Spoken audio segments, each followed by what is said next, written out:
have a fireside chat on data monetization and regulatory compliance with Mr. Manoj Agrawal, Group Editor, Banking Frontiers, and Kiran Surve, CEO, Carrot Risk Solution. Welcome, Kiran, to this fireside chat. Our topic today is data monetization. So, obviously, there's a huge lot of data, whole lot of data, but data by alone is not valuable. You have to create value out of it. Just like we create value out of iron ore into iron, into steel, into cars, into something else, out of crude and petroleum into plastics, into fuels, those kind of things. Data is an interesting raw material. I think we should understand it better. And once we understand it better, we can do much more with it. It's a raw material with a wide variety of properties, and I think that's what makes it much more interesting. So, Kiran, let me start with this. Organizations have tons of data inside, spread across various departments, various divisions perhaps, various systems. Also, there's a lot of data outside the organization that is available, that is of value. So, data is scattered inside, data is scattered outside. How do you see insurance companies monetizing this, internal data, external data, and maybe putting them together and finding better ways to monetize it? What do you see as the recent and current trends? Thanks first of all for giving me an opportunity for this fireside chat. Data is the engine which is going to bring a huge change into this multi-billion-dollar industry going further. Now, whilst we speak about data, let me tell you honestly, from the insurance company sectors, they have already had data at the descriptive level. Descriptive level data is there with most of the insurance companies, but what lacks and what is the future is bringing that into predictive and prescriptive is going to be the future. What also is brought upon a very huge change is the cloud adoption by insurance companies, wherein not only internal data, external data is also available with insurance companies to bring about a monetization. Now, I was hearing the panel earlier, they want to bring so many changes. They want to bring in products for women, they want to empower the agriculture industry, they want to bring something in the motor industry. So in life, they want to reach industries related to, changing the insurance industry more like a saving pattern. These are all good observations, but how? The question is unanswered. And whilst I hear penetration is required, first thing what I see, insurance companies have not penetrated in their own data. Okay. They talk about, I want to go A, B, C, D, but how many of them really are looking into penetrating into their own data of an insurer who's been with them 20 years back? Because insurance, when we talk about life, people are stuck to you for 15 years, 10 years, maybe more than that, but we are not. So what I see a huge advantage today is digging into your own data and getting into the predictive mode, at least on a large data set. I'm very much eager that external data, when they have to use, my suggestion to insurers currently is, and when I'm speaking to them, is I've not seen any penetration there itself. And first thing what I feel is bringing the external data sources. So what is your customer doing? What's your customer segment doing? How has he moved? Has he moved from A to B? Even those data sets are currently very well done in other industries, in the financial sector.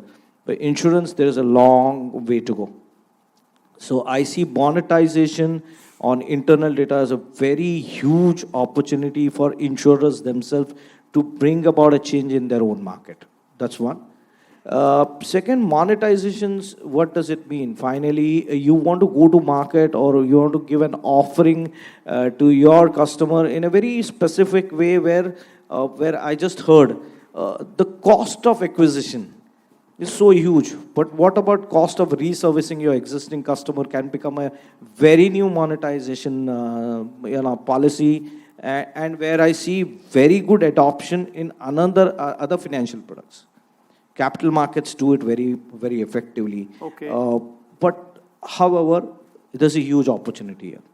Interesting, interesting. When it comes to business intelligence, every organization will have its own internal business intelligence kind of systems. What about some kind of generic business intelligence that is there at the industry level, or that is there at the regulatory level, or there is some standards like IFRS 17, those kind of things. What do you think about that? Applying those kind of intelligences to data that is readily available? Sure. So just let me touch up the point of IFRS 17. I'm sure precedently the consulting guy, Deloitte, has really put up a strong viewpoint around it. So my one challenge which I look towards, not only the insurance companies, is they should look compliance towards more business transparency and bringing betterment in business rather than looking at it as just a compliance element. Now, whilst I speak about that IFRS 17, when we are talking about digitization becoming the $800 billion market, where insurance companies should really use this kind of instruments to make their business decision process better. So when we talk about this, I just now was hearing, and this is one of the challenges which I see very strongly being adopted in the European market is, what is IFRS 17 going to bring to the insurance companies? This is a question a lot of people ask me. When we talk about equity infusion being so strongly emphasized in the insurance market, and we see a lot of opening up of international equities, IFRS 17 is the pattern which is going to bring you global transparency. If you look at global transparency, IFRS 17, once you get into those modes, the equity investors are going to look at you differently. I mean, this is a very huge business opportunity for insurers, which they are neglecting today, is what I feel. It brings upon a standardization in your process.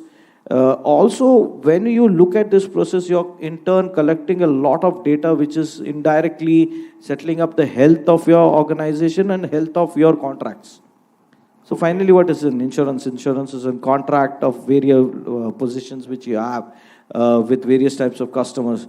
It also would bring, the same data could bring a strong focus on the segments what we are talking about. There are sectors and segments which you are not attended till date. I feel there's a lot more which will bring a difference into your underwriting policies. You can challenge the models which are currently existing in underwriting.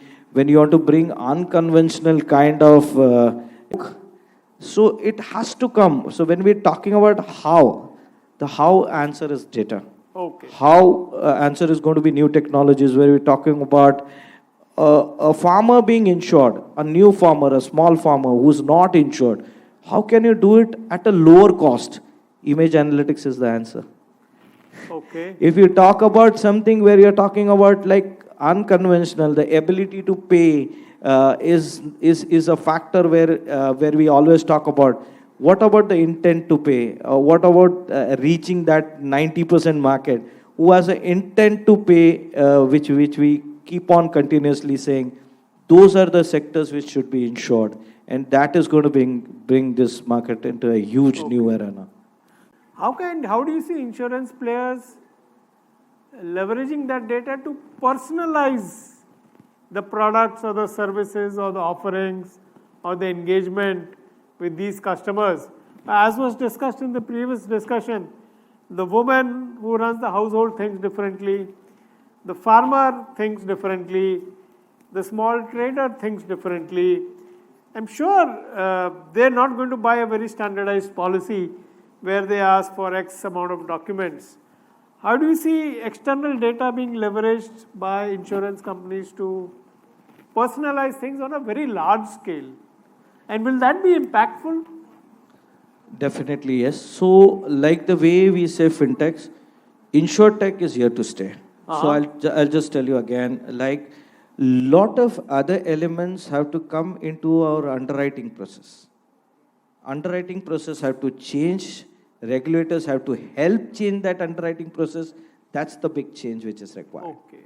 So when we say that insurance is coming out with the external factors, these are the various other factors which needs to be brought into play for even a small shopkeeper somewhere where, again, I repeat, the lending patterns have gone very strongly. When we look at fintechs, Yes. InsurTech is going to go there.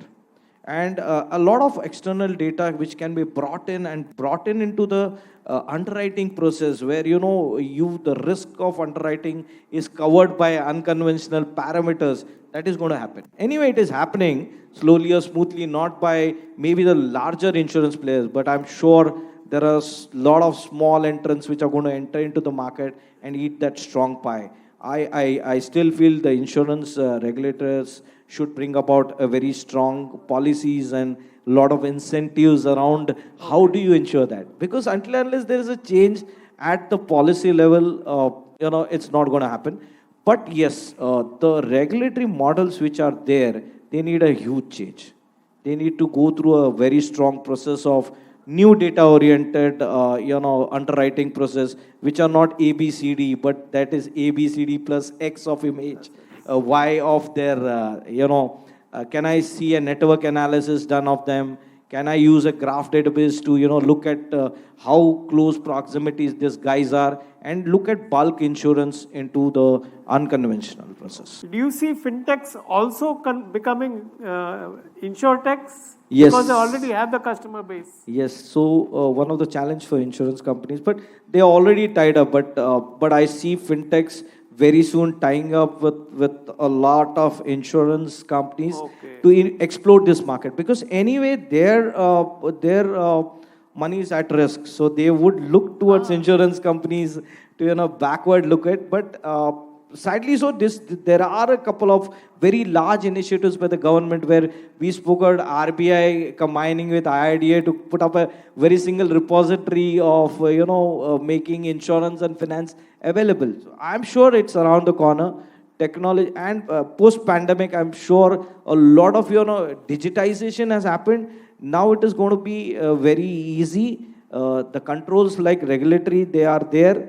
That data could be used into multiple factors. I'm sure RegTech and FinTech, RegTech, FinTech, InsurTech, all are going to converge very strongly, and that is the market where we are also trying to approach. We are talking to insurance companies that look at IFRS 17 not as a compliance product, look at it as convergence. Look at how IFRS 9 from finance can combine with IFRS 17 of yours to create a large story. And I'm sure there are a lot of companies at some level, they're already speaking to us towards this convergence. I see a lot of traction there. Very interesting. One final question for a very quick response. There is also a lot of data in the hands of regulators and customers, not just the insurance sector.